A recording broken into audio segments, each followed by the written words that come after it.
ನಿಮ್ಮ favourite serials ಈಗ ಟಿವಿಗಿಂತ ಮುಂಚೆ ಸನ್ ನೆಕ್ಸ್ಟ್ ಆಪ್ ನಲ್ಲಿ ಜಾಲಿಯಾಗಿ ಎಲ್ಲರಿಗಿಂತ ಮುಂಚೆ ನೋಡಿ. ಈಗಲೇ ಸನ್ ನೆಕ್ಸ್ಟ್ ಆಪ್ ಡೌನ್ಲೋಡ್ ಮಾಡಿ ಮತ್ತು ಸಬ್ಸ್ಕ್ರೈಬ್ ಮಾಡ್ಕೊಳ್ಳಿ. ಆ ಕಾನ್ಫಿಡೆನ್ಸ್ ಇವಾಗ ಎಲ್ಲಿ ಹೋಯ್ತು?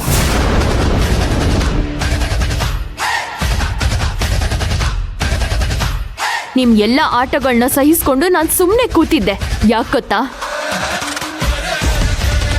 ಯಾರಿಗೋಸ್ಕರ ಹೋರಾಟ ಮಾಡ್ತಾ ಇದ್ನೋ ಅದೇ ರಾಮ್ ಸರ್ರು ನಿಮ್ಮ ಪರ ಸ್ಟೇಟ್ಮೆಂಟ್ ಕೊಟ್ಟಾಗ ನನಗೇನು ಮಾಡಬೇಕು ಅಂತಾನೆ ಗೊತ್ತಾಗ್ಲಿಲ್ಲ.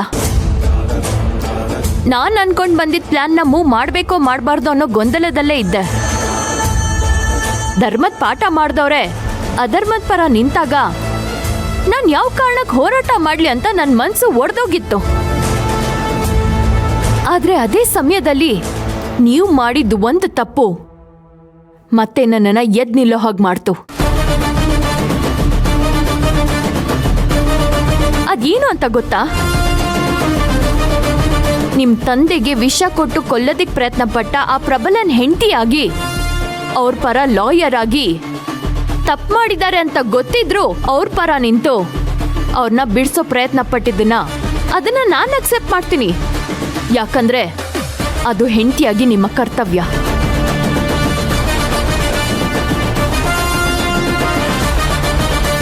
ಆದ್ರೆ ಪ್ರಾಮಾಣಿಕವಾಗಿ ಕೆಲಸ ಮಾಡಿದ್ದ ಇನ್ಸ್ಪೆಕ್ಟರ್ನ ನೀವು ಸಸ್ಪೆಂಡ್ ಮಾಡ್ಸೋದಕ್ಕೆ ಹೋದ್ರಲ್ವಾ, ಅದನ್ನ ನನ್ನಿಂದ ಸಹಿಸ್ಕೊಳಕ್ಕಾಗ್ಲಿಲ್ಲ.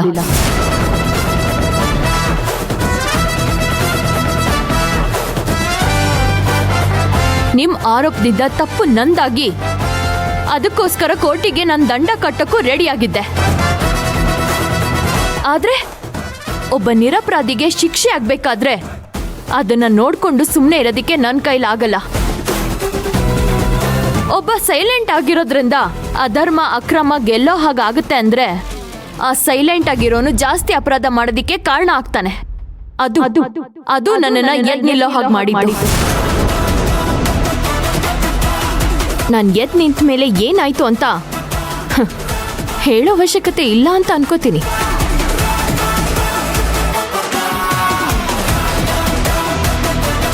ಅಧರ್ಮ ಎಷ್ಟೇ ಸ್ಪೀಡಾಗಿ ಮುಂದೆ ಹೋದ್ರೂ ವಿನ್ನಿಂಗ್ ಲೈನ್ ಹತ್ರ ಇದ್ರೂ ಧರ್ಮ ಎಷ್ಟೇ ಹಿಂದೆ ಇದ್ರೂ ಒಂದೇ ಸೆಕೆಂಡ್ಗೆ ಮಿಂಚಿನ ವೇಗದಲ್ಲಿ ವಿನ್ನಿಂಗ್ ಲೈನ್ನ ಕ್ರಾಸ್ ಮಾಡಿ ಅದು ಗೆಲ್ಲುತ್ತೆ. ಅದಕ್ಕೆ ಉದಾಹರಣೆ ಇವತ್ತಾಗಿತ್ತು. ಇವತ್ತಿನ ನೀತಿ ಪಾಠನ ನೆನಪಲ್ಲಿಟ್ಕೊಳ್ಳಿ.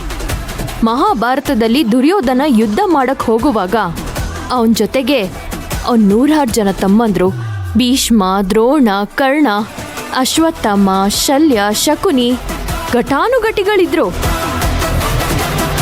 ಎಲ್ಲದಕ್ಕಿಂತ ಹೆಚ್ಚಾಗಿ ಶ್ರೀಕೃಷ್ಣನ ನಾರಾಯಣಿ ಸೇನೆ ಕೂಡ ಅವ್ರ ಜೊತೆಗಿತ್ತು. ಆದ್ರೆ ಪಾಂಡವರ ಜೊತೆಗೆ ಕೃಷ್ಣ ಪರಮಾತ್ಮ ಮಾತ್ರ ಇದ್ದ. ಯುದ್ಧದ ಭವಿಷ್ಯನ ನೋಡಿದಾಗ ಗೆಲುವು ಕೌರವರ ಕಡೆಗೆ ಇತ್ತು. ಆದ್ರೆ ಭವಿಷ್ಯ ಮತ್ತೆ ಕರ್ಮದ ನಡುವೆ ಭಗವಂತ ನಿಂತಿದ್ದ.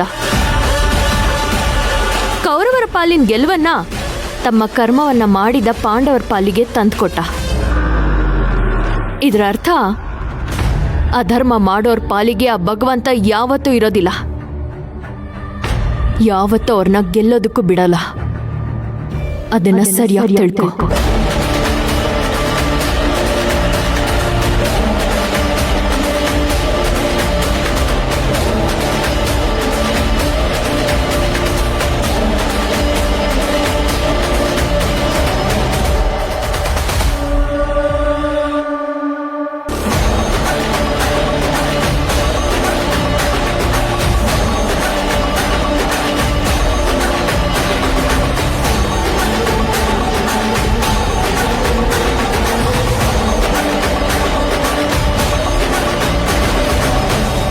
ಇವತ್ತು ಯಾರು ಗೆದ್ರೋ ಸೋತ್ರೋ ನನಗೆ ಗೊತ್ತಿಲ್ಲ.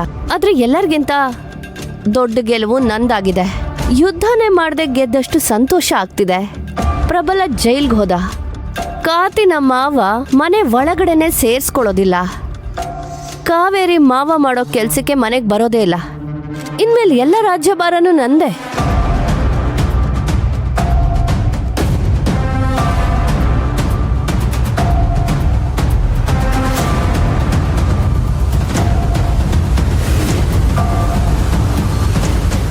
ಅತ್ಗೆ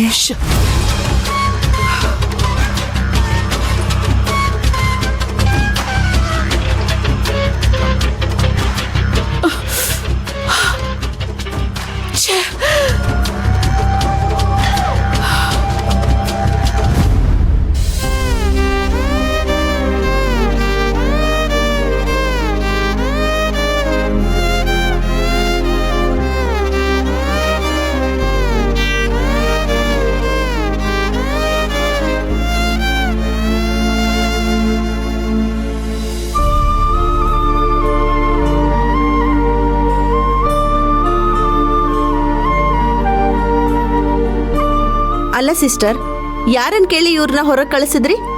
ಇವ್ರಿರೋ ಕಂಡೀಷನಲ್ಲಿ ಇವ್ರು ಹೊರಗೆ ಹೋಗ್ಬಾರ್ದು ಅಂತ ಗೊತ್ತಿಲ್ವಾ ನಿಮ್ಗೆ? ಇವ್ರು ಹೊರಗಡೆ ಹೋಗೋ ಕಂಡೀಷನಲ್ಲಿ ಇದ್ದಿದ್ರೆ ನಾನೇ ಇವ್ರನ್ನ ಮನೆ ಕಳಿಸ್ತಾ ಇದ್ದೆ ತಾನೆ. ಸಾರಿ ಡಾಕ್ಟರ್, ನಾನು ಕೇಳ್ಕೊಂಡಿದ್ದಕ್ಕೆ ಅವ್ರು ನನ್ನನ್ನು ಕರ್ಕೊಂಡು ಹೋಗಿದ್ದು. ನಾನು ಅಲ್ಲಿಗೆ ಹೋಗೋದು ಅನಿವಾರ್ಯವಾಗಿತ್ತು. ದಯವಿಟ್ಟು ಇನ್ನೊಂದ್ಸಲಿ ಈ ಥರ ಕೆಲಸ ಮಾಡಬೇಡಿ ಸರ್. ನಿಮ್ಗೇನಾದರೂ ಹೆಚ್ಚು ಕಮ್ಮಿ ಆದರೆ ನಾವು ರೆಸ್ಪಾನ್ಸಿಬಲ್ ಆಗ್ತೀವಿ. ನಿಮ್ಮ ಫ್ಯಾಮಿಲಿಗೆ ನಾವು ಆನ್ಸರಬಲ್ ಆಗ್ತೀವಿ. ದಯವಿಟ್ಟು ಅರ್ಥ ಮಾಡ್ಕೊಳ್ಳಿ sir. Yes doctor, I know. I am really sorry. Okay, rest ಮಾಡಿ sir. Thank you doctor. BP check ಮಾಡಿಬಿಡಿ.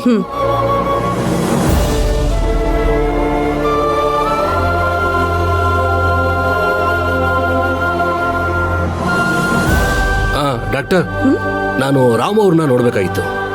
ನೀವು? ನಾನು ದತ್ತ ಅಂತ, ರಾಮ್ ಅವ್ರ ಫ್ರೆಂಡ್. ಸರಿ, ಓಕೆ. ಆದರೆ ಒಂದು ಕಂಡೀಷನ್, ತುಂಬ ಟಯರ್ಡ್ ಆಗಿದ್ದಾರೆ, ಜಾಸ್ತಿ ಹೊತ್ತು ಮಾತಾಡಿಸ್ಬೇಡಿ. ಓಕೆ.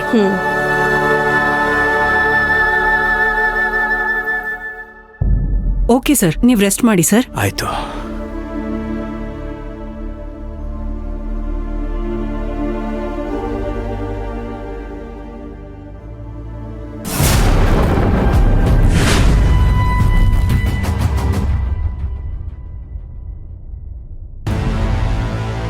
ರಾಮ್, ಮಾತಾಡಬೇಡ.